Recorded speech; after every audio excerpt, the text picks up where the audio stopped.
Apa kabar pemirsa? Semoga sehat selalu buat Anda.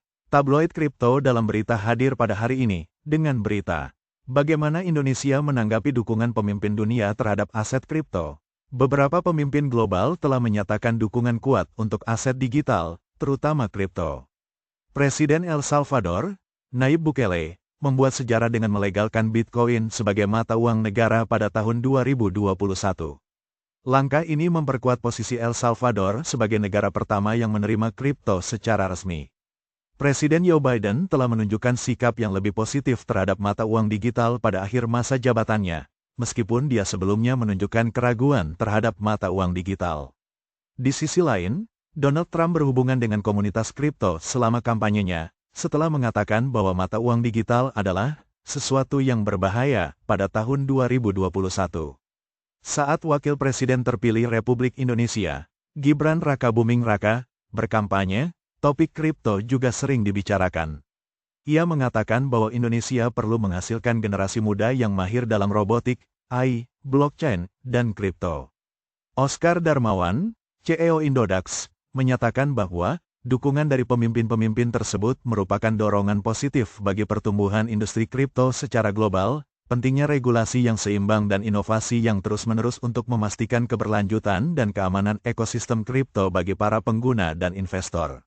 Menurutnya, banyak tokoh penting merespons positif terhadap industri kripto.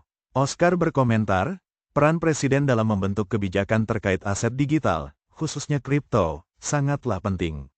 Mereka memiliki pengaruh besar dalam menentukan arah regulasi pemerintah terhadap industri kripto, yang dapat mempengaruhi adopsi kripto secara nasional maupun internasional. Di tengah krisis yang melanda Argentina, di mana mata uang peso negara itu mengalami inflasi 140%, Presiden baru negara itu, Javier Milei, melihat Bitcoin sebagai cara untuk memulihkan perekonomian negara itu.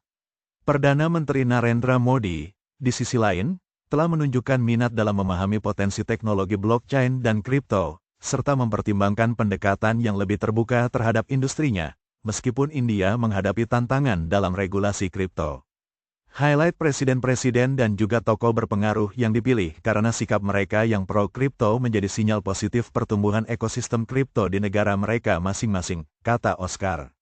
Per tahun depan, OJK akan bertanggung jawab atas pengaturan mata uang kripto di Indonesia, menunjukkan bahwa pemerintah serius mendukung dan mengatur ekosistem mata uang kripto.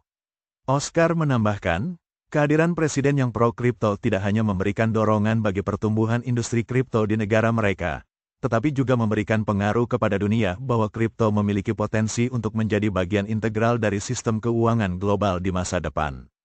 Dukungan dari pemimpin-pemimpin tersebut dapat membawa perubahan positif dalam adopsi dan regulasi kripto di tingkat nasional dan internasional.